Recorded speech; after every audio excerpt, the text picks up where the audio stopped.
দর্শক, আমি এখন দাঁড়িয়ে আছি মেট্রো স্টেশনের ভিতরে। তো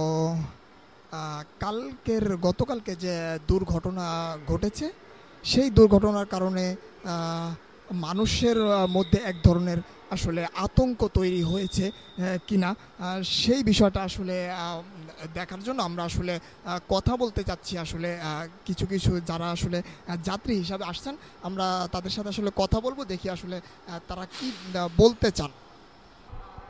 জি ভাইয়া, ওই যে গতকালকে আসলে যেই দুর্ঘটনা ঘটেছে, তো মেট্রো যেই বিষয়টা, এই বিষয়টা নিয়ে আপনি আসলে আসলে আতঙ্কিত বিষয়টা এমন না। এখন পুরো দেশটার অবস্থা যেভাবে আছে, প্রতিটা সেক্টর বা এগুলো মনে করেন এই কাজটা হয়ে গেছে, এটা আজকের জন্য না, 10 বছর 50 বছর 100 বছরের জন্য। কিন্তু এটা শুরু হয়েছে রিসেন্টলি, কিন্তু এখনো প্রশ্নবিদ্ধ।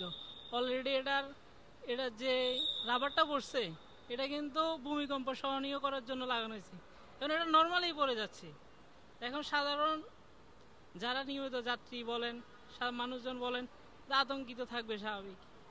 পুরো বিষয়টাই যেহেতু প্রশ্নবিদ্ধ, এটা আমাদের সাধারণ মানুষের দাবি হিসেবে থাকলো যে পরবর্তীতে এটা তার সলিউশন করা সম্ভব হচ্ছে না।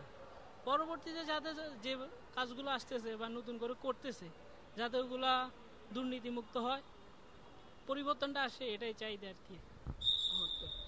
ধন্যবাদ। আমরা আরেকজনের সাথে আসলে বলবো কথা।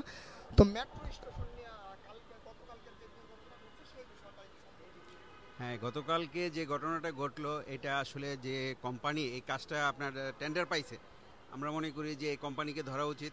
এরা যে কাজটা করছে, হ্যাঁ, এরা কাজটা ভালোভাবে কমপ্লিট করতে পারে নাই। যে কমপ্লিট না করার কারণে সাধারণ যে জনগণ এটার একটা ভুক্তভোগী। হ্যাঁ, মানে কমপ্লিট বলতে কমপ্লিট বলতে কমপ্লিট না, আমি বলতেছি যে এদের গাফিলতি ছিল কাজে। হ্যাঁ, দুর্নীতি গাফিলতি ছিল এবং এদেরকে ধরা উচিত। এটা ক্ষতিপূরণ এদের কাছ থেকে নেওয়া উচিত।